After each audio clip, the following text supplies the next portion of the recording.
Masanya untuk pembacaan firman Tuhan. Pembacaan firman Tuhan terdapat di dalam Injil Markus pasal 8 ayat 27 hingga ayat yang ke-38. Dijemput jemaat Tuhan untuk berdiri bagi menghormati pembacaan Injil.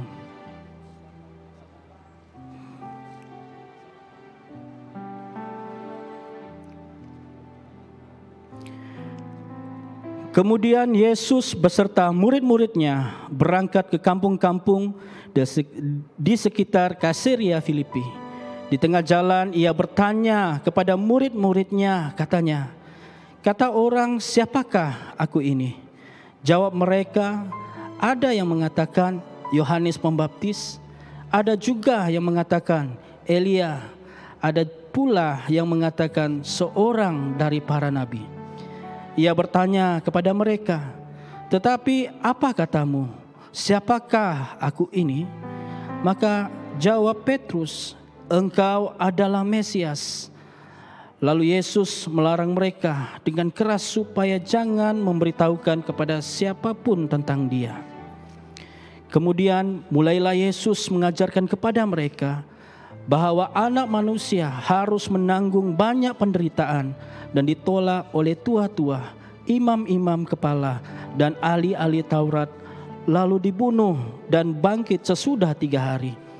Hal ini dikatakannya dengan terus terang, tetapi Petrus menarik Yesus ke samping dan menegur dia.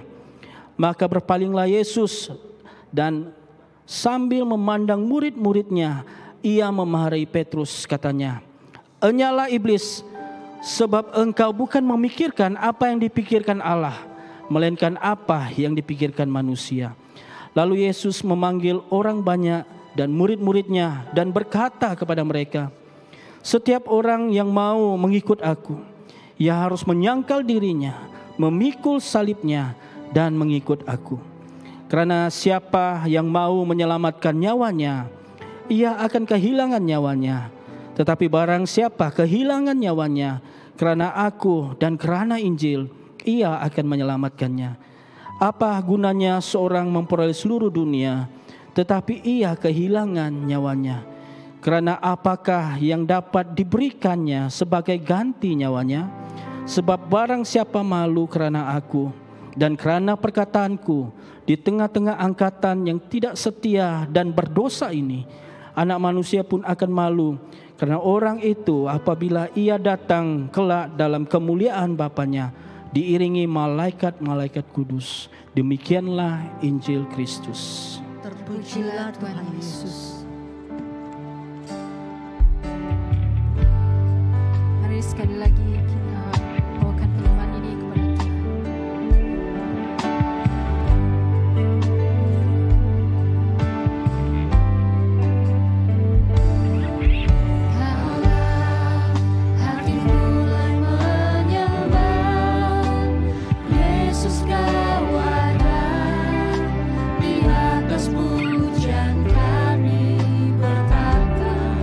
Saat kami mengangkat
pada Tuhan. Haleluya.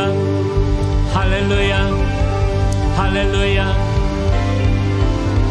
Bapa kami yang di surga, sekali lagi kami bersyukur atas kemurahan-Mu dan kebesaran-Mu ya Bapa.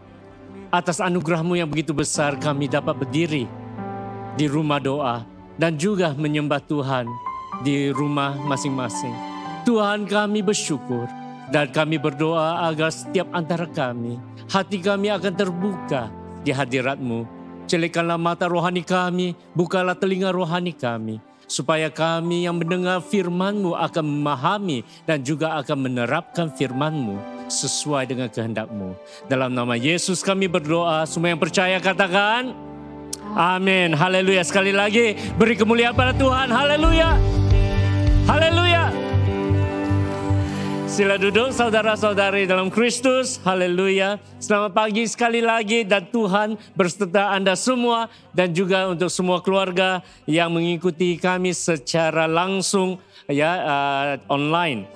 Kami sangat bersyukur sebagaimana yang Pastor Enzen telah katakan ya bahwa kita sudah dapat memulakan ya ibadah kami di rumah doa dan juga terus ya secara siaran langsung ya kepada mereka yang masih lagi tidak dapat datang ke rumah doa.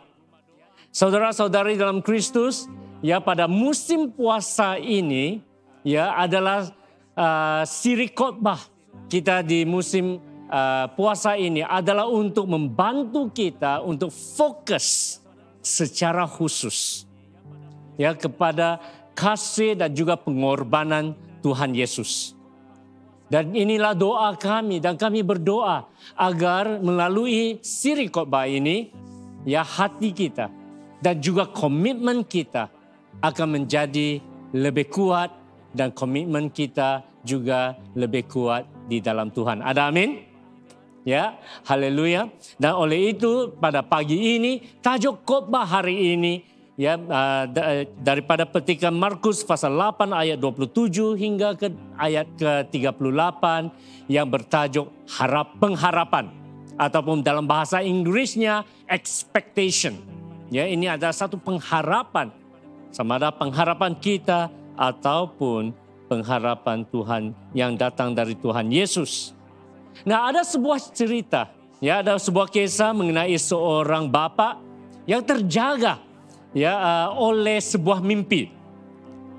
Ya pada awal pagi hari Jumat jam 5 pagi. Dan mimpi yang menjagakannya ataupun membangunkannya dari tidur ya yang membuat dia terjaga adalah angka 5. Jadi dia membuat satu kesimpulan dan dia percaya dan dia yakin bahwa angka 5 ini ya yang dia termimpi ya akan membawa nasib yang baik buat hidupnya. Dan secara kebetulan pada hari itu, hari Jumat, ya, pada petang hari Jumat jam 5 ada perlombaan kuda. Jadi oleh itu dengan satu pengharapan yang besar, satu keyakinan yang besar, dia pergi ke perlombaan kuda itu dan bertaruh ya atas ya kuda ya di lorong yang kelima. Semuanya 5. Ya. Dan dia percaya bahwa kuda ini akan membawakan nasib yang besar buatnya. Dan sesuai dan benar ya kepada kepercayaannya akan angka 5 ini ya kudanya yang dia taruh ya menamatkan perlombaan itu di tempat yang kelima. Nah, saudara-saudari dalam Kristus, mengenai pengharapan, ya, kita semua ada pengharapan. Kita semua mempunyai pengharapan ataupun expectation, ya, masing-masing. Pengharapan ini adalah suatu kepercayaan ataupun keyakinan yang tersirat dengan suatu, ya, tuntutan. Suatu harapan ataupun tuntutan terhadap sama ada diri sendiri ataupun orang lain yang kami harapkan. Ya, itu adalah pengharapan. Ini adalah satu kepercayaan ataupun keyakinan, ya, yang di dalam kepercayaan ini tersirat suatu tuntutan dan satu harapan atas sama ada diri sendiri ataupun kepada diri orang lain. Ya, jadi oleh itu kita semua mempunyai pengharapan, ya, tidak kira sama ada di dalam kepada diri sendiri ataupun keluarga, ya, ataupun di tempat kerja, sama ada kita mempunyai pengharapan terhadap majikan kita ataupun majikan terhadap pekerja kita, dan di gereja pun juga sama, ya, kita mempunyai pengharapan terhadap para padri, para pastor, ya, akan sesama sendiri, dan juga para padri dan para pastor juga mempunyai pengharapan tersendiri terhadap jemaat mereka masing-masing. Dan selalunya dan juga tanpa sadar kita mempunyai pengharapan kita, our own expectation, pengharapan kita terhadap Tuhan sendiri. Dan kita tahu dan seringkali alami bahwa kekecewaan ataupun konflik ataupun pertikaian, bahkan ya keputusasaan berlaku apabila pengharapan kita tidak dipenuhi ataupun tidak diikuti. Ini boleh terjadi, ya, kepada sesiapapun. Tidak kira sama ada para pastor, para padri ataupun jemaat. Jadi terjadi pada ibu bapa, pada anak-anak, dan tidak kira di mana sahaja. Pengharapan, ya, juga lebih tinggi pengharapanmu, lebih besar kekecewaanmu. Dan ini biasa terjadi. Dan salah satu sebab, ya, mengapa banyak orang Kristen juga tawar hati selain daripada teologi yang salah, saya percaya bahwa kebanyakan mereka kecewa ataupun tawar hati sebab mereka mempunyai pengharapan yang salah. Ya, kita harapkan, ya, dan kadang-kadang secara tidak sadar, ya, menuntut sesuatu daripada Tuhan. Sama ada menjawab doa kita ataupun memenuhi hasrat kita, dan apabila ianya tidak terkabul, ya, kita kecewa dan kita putus asa. Markus pasal 8 ayat 27 hingga ayat 38, ya, memberikan kita satu contoh, ya, mengenai pengharapan yang salah. Ya, ianya juga menunjukkan kepada kita, ya, suatu reality dan juga kebenaran. Apakah kebenaran, ya, mengenai Yesus yang sebenarnya? Jadi, ya, dari petikan ini marilah kita belajar bersama-sama. Ada 3 perkara yang saya ingin bawakan kepada Anda semua, tidak kira yang sama ada di rumah ataupun di rumah doa. Yang pertama adalah apa yang kita katakan dan harapkan.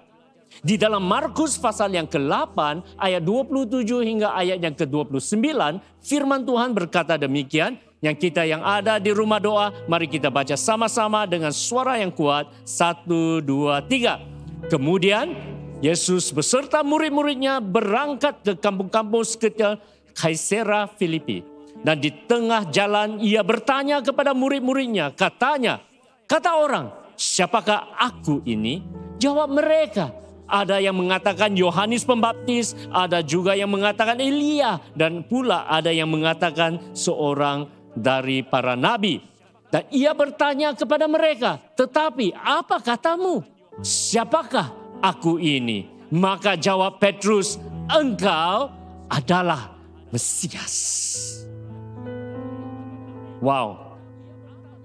Ya, perkara yang pertama yang saya ingin katakan di sini, ya, dalam apa yang kita lihat di dalam petikan ini, ya, adalah seringkali ya kita tidak bermaksud apa yang kita katakan. We don't mean what we say dalam bahasa Inggrisnya. Dalam perbualan singkat di antara Yesus dengan murid-muridnya, Tuhan Yesus bertanya, kata orang, siapakah aku ini? Ya, murid-muridnya mulai menjawab dan memberikan pendapat mereka. Siapakah yang mereka pikirkan Tuhan Yesus? Ya, ataupun Yesus sama seperti siapa? Ada yang kata Yohanes Pembaptis, ada yang kata Ilya ataupun yang lain. Ya, kemudian Petrus memberikan jawaban yang paling hebat. Untuk dia, ya, tiada yang setanding Yesus. Tiada perbandingan dengan tokoh-tokoh pribadi-pribadi ataupun nabi-nabi yang lain. Yesus adalah Mesias. Ianya adalah satu inspirasi ilahi, satu sinaran wahyu yang datang daripada Allah Bapa. Ya, sebenarnya Yesus, ya, yang tercatat, yang di mana Alkitab mencatatkannya di Injil Matius memuji Petrus. Dan Tuhan Yesus berkata kepada Petrus, ya, Yesus berkata pada Petrus, berbahagialah engkau Simon bin Yunus, sebab bukan manusia yang menyatakan itu kepadamu, melainkan Bapa-Ku yang di surga. Haleluya. Ya. Jadi di sini kita dapat melihat, ya, bahwa penyataan yang apa yang dikatakan oleh Petrus adalah satu ilham, ya. Satu, ya, ilham daripada Allah Bapa sendiri. Tetapi saat kebanggaan Petrus, ya, hanya singkat sahaja. Sebaik saja Tuhan Yesus terus, ya, menjelaskan kepada murid-muridnya tentang misinya, apa yang akan terjadi kepadanya. Alkitab berkata di Markus pasal 8 ayat yang ke-32, ya, mari kita baca sama-sama sekali lagi, ya, 1, 2, 3, ya. Hal ini dikatakannya dengan terus terang, tetapi Petrus menarik Yesus ke samping dan menegur dia. Wah. Apakah yang firman Tuhan katakan? Ya, bahwa Petrus menarik Yesus, ya, ke samping dan menegur dia. Perkara ini tidak sama sekali tidak dapat dibayangkan.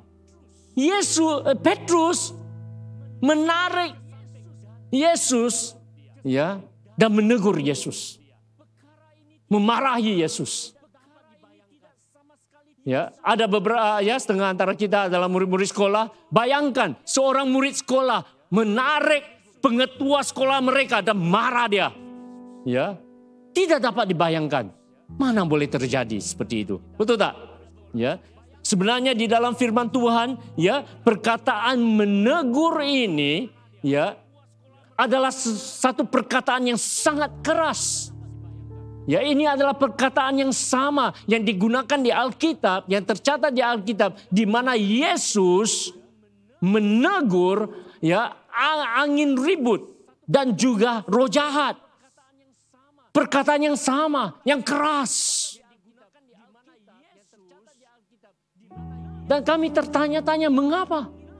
Kenapa Petrus sanggup berbuat demikian?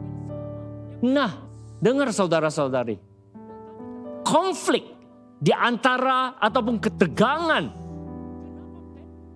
di antara Petrus dan Yesus berlaku disebabkan oleh perbezaan pengharapan Petrus terhadap Yesus. Ya, untuk Petrus, Mesias yang diinginkannya, yang diharapkannya, yang dituntutnya, ya, adalah Mesias yang dapat membebaskan mereka daripada kuasa Roma. Ini adalah satu perbezaan pengharapan di antara Mesias yang diinginkan oleh Petrus dengan kebenaran. Dengar, dengan kebenaran atau hakikat sebenar Yesus sebagai Mesias. Dalam kata pendek, ya, pengharapan Petrus terhadap Yesus mengenai pribadi Yesus sebagai Mesias adalah berbeza dengan siapakah Yesus sebagai Mesias sebenarnya. Petrus benar-benar ya menyangka ataupun mengharapkan bahwa kedatangan Yesus adalah untuk membebaskan mereka dari pemerintahan Roma, bukannya untuk dibunuh oleh mereka. Untuk Petrus, ya, dia menginginkan raja yang berpolitik dan militan untuk menjatuhkan kaisar dan juga pemerintahan Roma. Ya. Kalau kamu tanya Petrus, ya, Petrus akan kata juga tidak salah. Ya, pengharapan saya karena ini adalah apa yang kami tunggu-tunggu selama ini. Ini adalah apa yang kami harapkan. This is what we expected all along. Ini adalah yang kita harapkan selama ini, di mana Mesias, anak Daud, akan bangkit dan mengalahkan semua musuh. Dan dengan pengharapan sedemikian. Dan apabila Yesus menyatakan bahwa dia harus mati, dia harus sengsara, ya, ianya bertikai dengan kepercayaan, pemahaman Petrus. Dan oleh itu Petrus menegur dia. Ya. Saudara-saudari yang dikasihi Tuhan, apa yang Petrus tidak sadar adalah bahwa pengharapannya telah pun dipermainkan oleh iblis yang menawarkan sebuah kerajaan tanpa salib.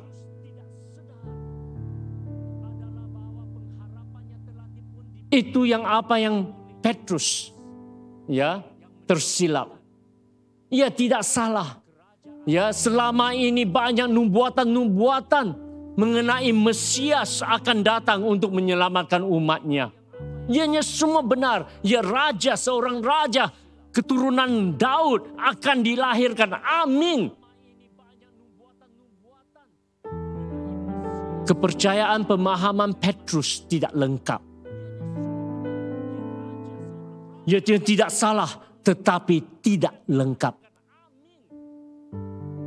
Karena Yesus datang dan misi dan cara Yesus memerintah adalah berlainan daripada pengharapan Petrus. Inilah saatnya di mana Petrus yang disebut, yang dipanggil batu karang menjadi batu sandungan. Saat di mana dia menarik Yesus dan menegur. Ya. Sebenarnya perkataan boleh diterjemahkan menengking. Yesus adalah saat di mana Petrus telah tersilap langkah. Petrus, sebagaimana yang saya katakan tadi, Petrus yang disebut batu karang telah pun menjadi batu sandungan oleh kerana pengharapannya yang tidak lengkap. Ini adalah sebab mengapa Yesus ya menegur Petrus kembali. Markus pasal 8 ayat ke-33. Ya.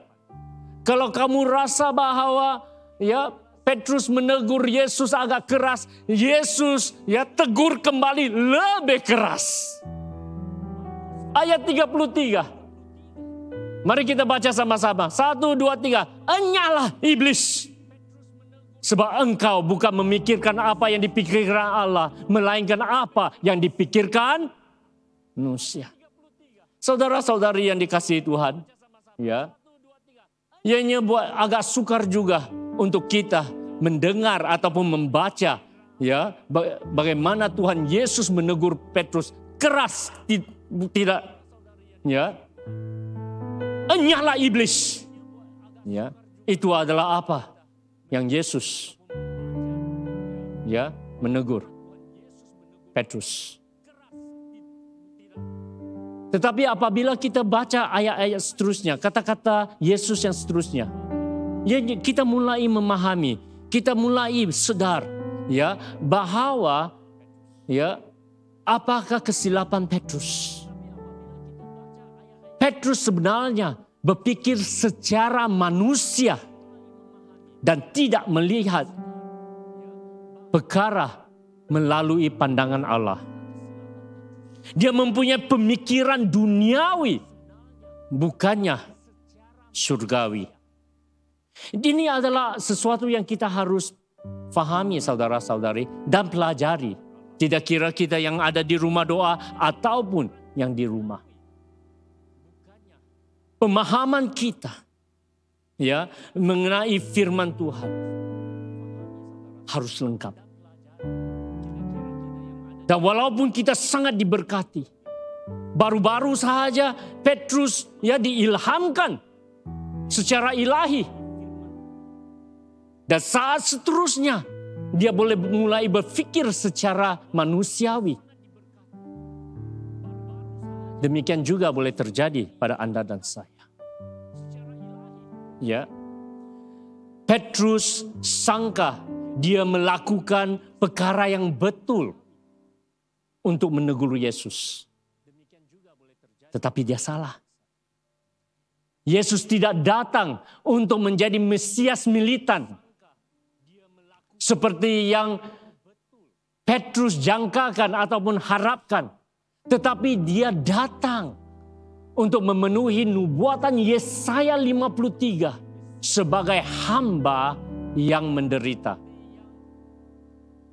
Dan di sini kita mulai, ya, akan melihat apabila Yesus menjelaskan dengan lebih, ya, kepada kita misinya, tujuannya, barulah kita dapat melihat gambar penuh.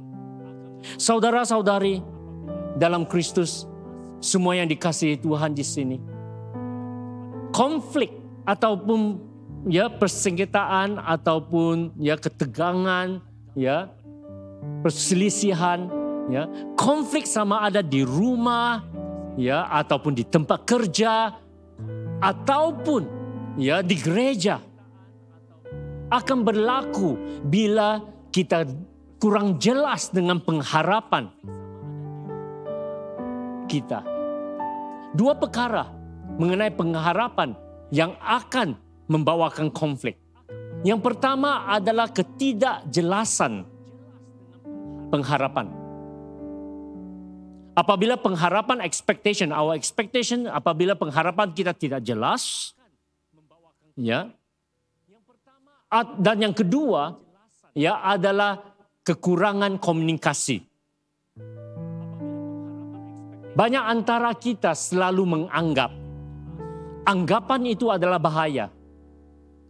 Ya, anak-anak mempunyai anggapan terhadap ibu bapa ada anggapan terhadap anaknya.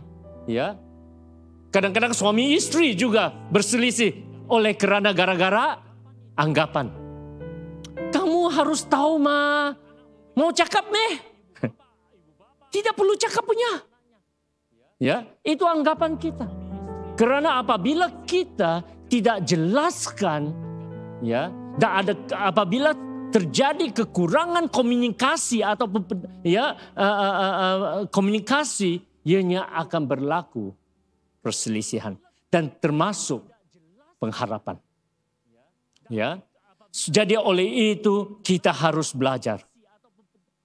Dan yang kedua adalah sebagaimana yang kita lihat, ya, daripada yang pertama kita lihat yang kedua, apa yang Yesus katakan dan nyatakan.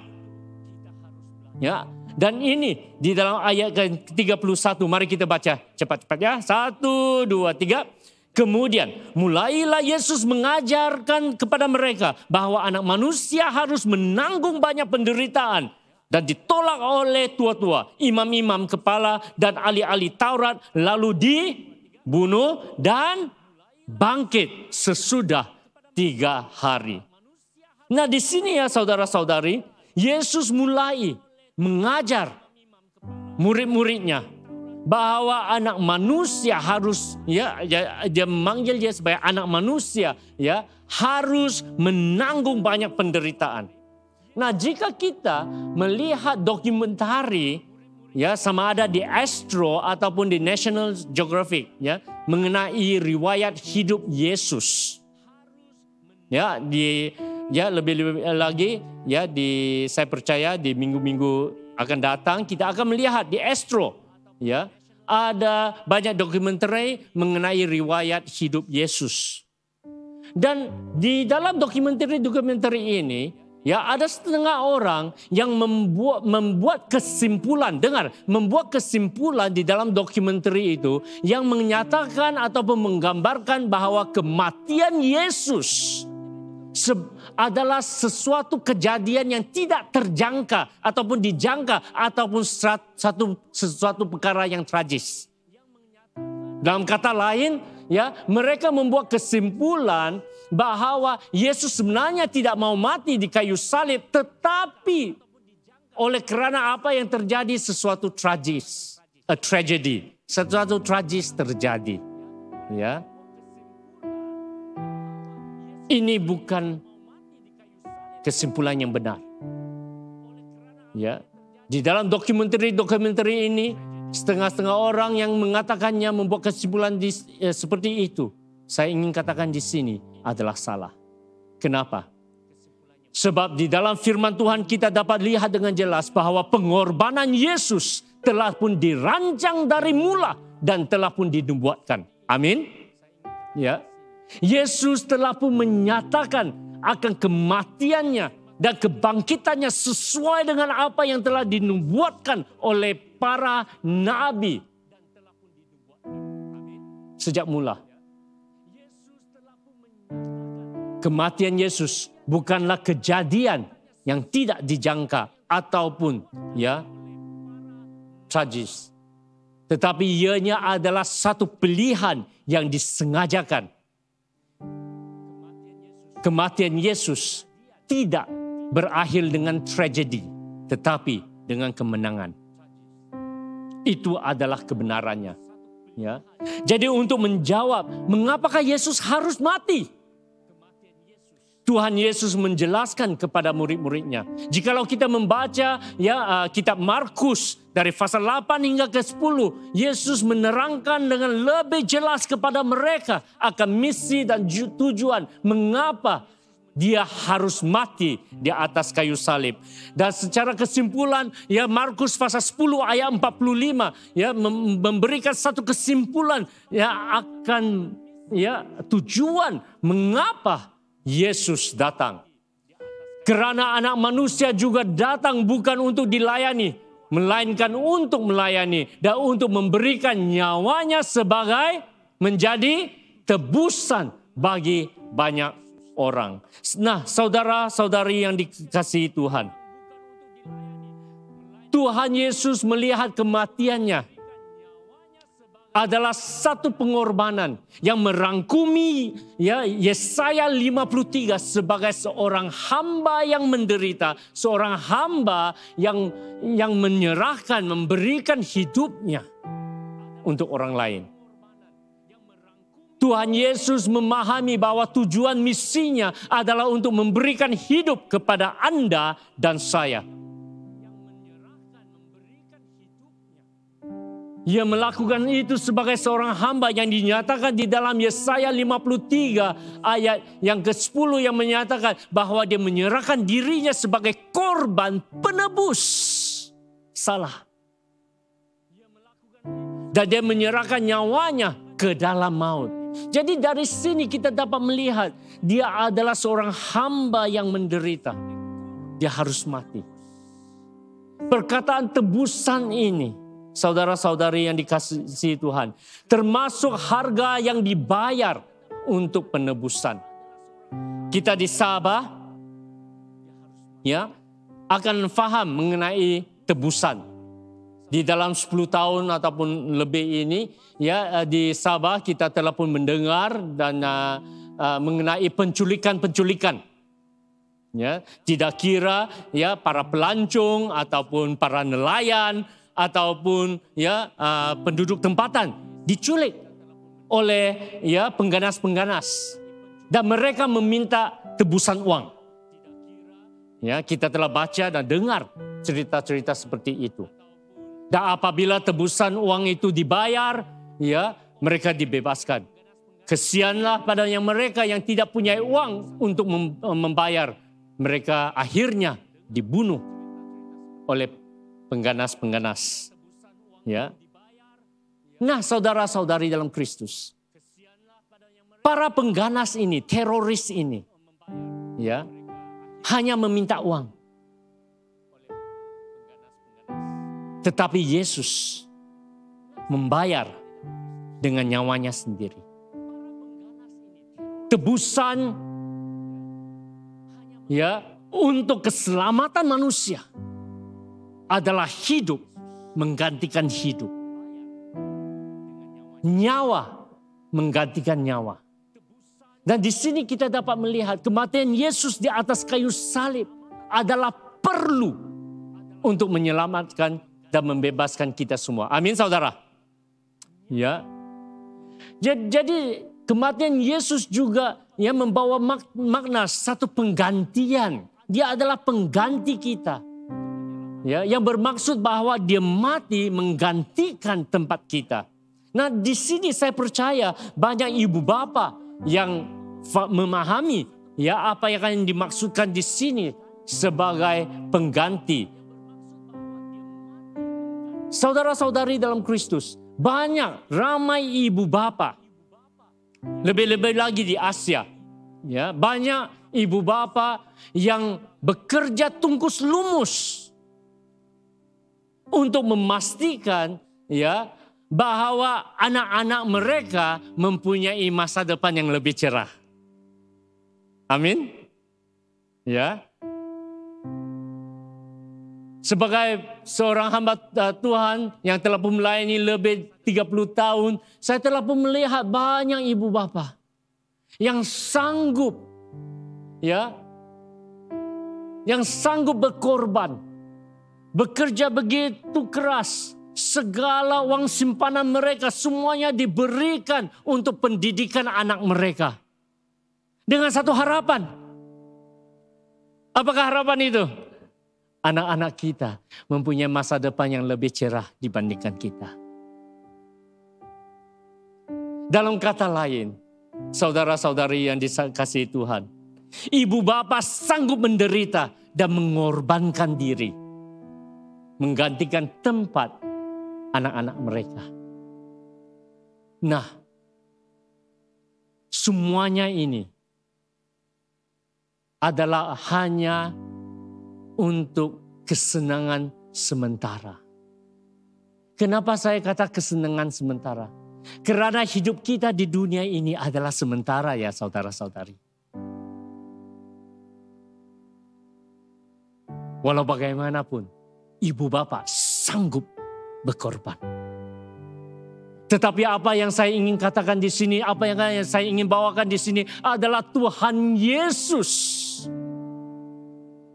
sanggup dan telah pun memberikan hidupnya, nyawanya sebagai ganti, karena ianya bukan hanya untuk memberikan kesenangan ataupun pembebasan sementara kita hidup di dunia ini, tetapi untuk kekal selama-lamanya. Haleluya. Penebusan yang Tuhan Yesus lakukan, saudara-saudari, penebusan dan penggantian yang Tuhan Yesus lakukan adalah untuk selama-lamanya. Ianya adalah kekal. Dan itu adalah berita baik buat hidup kita. Amin. Jadi di dalam musim puasa ini, marilah kita merenung kembali segala pengorbanan Yesus dan mulai bersyukur. Kerana ini adalah sangat penting buat kita. Akhirnya, ya adalah ini. Nah, Yesus bukan sahaja menyatakan ataupun menjelaskan kepada kita apa yang dia boleh lakukan, ya, untuk kita. Apa yang Tuhan Yesus katakan seterusnya adalah tuntutannya atas kita yang mengikutinya. Nah, marilah kita melihat, ya, poin yang terakhir. Apakah yang Yesus harapkan dari kita? Nah, di dalam Markus pasal 8 ayat 34, ianya menyatakan, lalu Yesus memanggil orang banyak dan murid-muridnya dan berkata pada mereka, setiap orang yang mau mengikut aku, ia harus menyangkal dirinya, memikul salibnya dan mengikut aku. Kerana siapa yang mau menyelamatkan nyawanya, ia akan kehilangan nyawanya. Tetapi barang siapa kehilangan nyawanya kerana aku dan kerana Injil, ia akan menyelamatkannya. Apa gunanya seorang memperoleh seluruh dunia, tetapi ia kehilangan nyawanya? Kerana apakah yang dapat diberikannya sebagai ganti nyawanya? Saudara-saudari yang dikasihi Tuhan, ya, apa yang kita lihat di sini adalah Tuhan Yesus tidak mau kita mengikut Dia hanya kerana apa yang Dia dapat lakukan untuk kita. Sebagaimana yang saya katakan, Dia juga tuntut kesetiaan dan pemuridan atas diri kita. Nah, untuk menjadi seorang murid Yesus yang sejati, bukannya hanya sekedar, ya, menekan butang like, love yang kita lakukan sepanjang tahun ini di atas gadget kita, ya. Kita yang ikut, ya, ibadah dalam talian, ya, kita sudah, ya, biasa, bukankah? Ya, kita banyak yang suka like, love, ya. Tetapi menjadi seorang murid yang sejati bukan hanya sekadar tekan butang. Ya, saudara-saudari. Itu adalah terlampau cetek ya. Itu shallow, ya. Dan dia tidak membawa makna yang dalam. Di zaman Yesus, pemuridan, tuntutan atas seorang murid bermakna bahwa mereka rela, semua kata rela. Semua kata rela. Bukan rela yang berbaju hijau itu, ya. Ya. Ini bermakna bahwa kita rela untuk mati sama ada, ya, dengan Tuhan ataupun untuk Tuhan. Dengar. Tuntutan pemuridan di zaman Yesus adalah bahwa setiap murid sanggup mati sama ada, ya, dengan bersama dengan Tuhan, guru ataupun Tuhan mereka ataupun untuk Tuhan. Itu adalah tuntutannya. Oleh itu Yesus berkata, setiap orang antara kamu yang mengikut aku harus menyangkal dirinya, memikul salibnya dan ikut aku. 3 perkara, 3 syarat yang dituntut Tuhan atas hidup kami. Yang pertama adalah berserah. Sesiapa yang ingin mengikut aku harus menyangkal dirinya. Keutamaan hidup mereka, ya, berakhir. Keutamaan Tuhan bermula. Itu adalah maksud penyerahan, a surrender. Yang kedua adalah berkorban. Sebagaimana yang saya katakan di sini, Yesus kata yang sanggup memikul salibnya. Nah, salib, saudara-saudari, bukannya seperti salib hari ini sebagai satu lambang ataupun fashion. Tidak. Salib di zaman Yesus bermaksud mati. Bermaksud pengorbanan. Kerana salib membawa maut. Itu adalah yang dituntut. Bahwa kita sanggup berkorban. Nah, izinkan saya kata di sini. Saya bersyukur untuk kita semua yang dapat datang. Dan saya percaya banyak lagi yang mungkin ingin datang tapi tidak dapat datang. Saya harap di hari-hari akan datang ya kita dapat membuka ruang lebih besar. Kali ini kita hadkan 300. Sebenarnya rumah doa boleh duduk 500. Kenapa minggu yang pertama ini kita mulakan dengan 300? Karena kita juga khawatir kalau datang terlampau banyak orang, ya staf dan juga kita semua para pemimpin tidak dapat kendalikannya dengan baik sesuai dengan SOP yang telah ditentukan. Tapi saya percaya minggu akan datang, di minggu-minggu akan datang, ya kita lebih biasa sudah dan oleh itu kita boleh bukakan lebih ruang supaya lebih ramai orang boleh datang. Amin. Tetapi saya percaya juga ada yang dapat datang tapi tidak mau datang. Kerana kita telah pun menjadi terlampau selesa di rumah.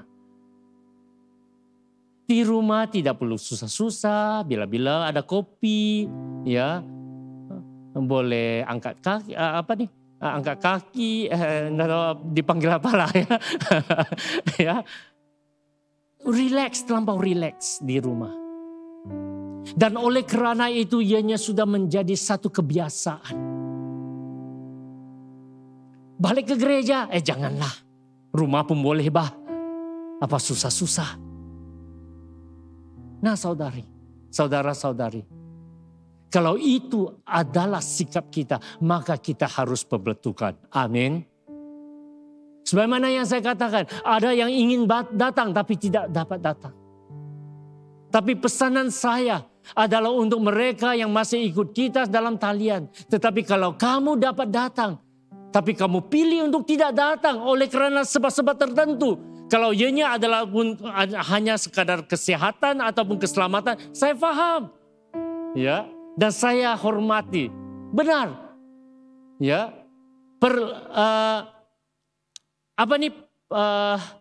Our war. Apa itu war sudah ya? Ya, pertempuran ataupun ya kita melawan COVID belum berakhir. Amin saudara. Walaupun ianya ada vaksin, tapi kita belum lagi divaksin. Ya, vaksin belum lagi sampai ke tempat kita. Jadi oleh itu saudara-saudari, ya, peperangan ini atas COVID bukan dan belum lagi selesai. Oleh itu kita masih harus berhati-hati. Amin saudara. Kita harus berjaga-jaga. Ya, sebagaimana yang kerajaan mendorong kita jaga kita. Itu harus. Tetapi kalaulah ada sikap leka, sikap yang terlampau rileks, telah pun mulai menguasai ataupun mengurangkan komitmen kita kepada Tuhan, maka kita harus berubah. Amin. Jadi oleh itu saudara-saudari yang dikasihi Tuhan, kita sanggup berkorban. Dan yang ketiga adalah tunduk, yaitu taat. Mengikut Yesus. Mengikut Yesus. Mengikut Yesus dengan setia. Apa yang Yesus katakan kita lakukan. Apakah yang Yesus tuntut kita kabulkan. Itu adalah apa yang dikehendaki Tuhan Yesus atas hidup kita. Oleh itu saudara-saudari yang dikasihi Tuhan, izinkan saya mengakhiri ya khotbah ini dengan satu pertanyaan kepada Anda semua. Ya, apakah pengharapan Anda terhadap orang lain ataupun terhadap Tuhan? Adakah ianya menasabah? Ataupun adakah ianya ya keterlaluan? Sementara kita ya menyembah Tuhan, ada pentingnya juga kita memikirkan apakah pengharapan Tuhan atas hidup kita? Apa yang dituntut atas hidup kita? Jadi oleh itu saudara-saudari, di dalam musim puasa ini adalah musim di mana kita menyelidiki hati kita. Supaya apa yang tidak berkenan di hadapan Tuhan, kami bertobat dan kami berubah. Apa yang berkenan kepada Tuhan, kami kuatkan. Amin saudara. Mari kita datang ke hadirat Tuhan. Saya jemput semua untuk berdiri. Dan mari kita menyanyi lagu ini. Ya, sebagai satu penyerahan. Dan sementara kita menyanyi, kami ingat apa pesan Tuhan untuk kita hari ini. Amin.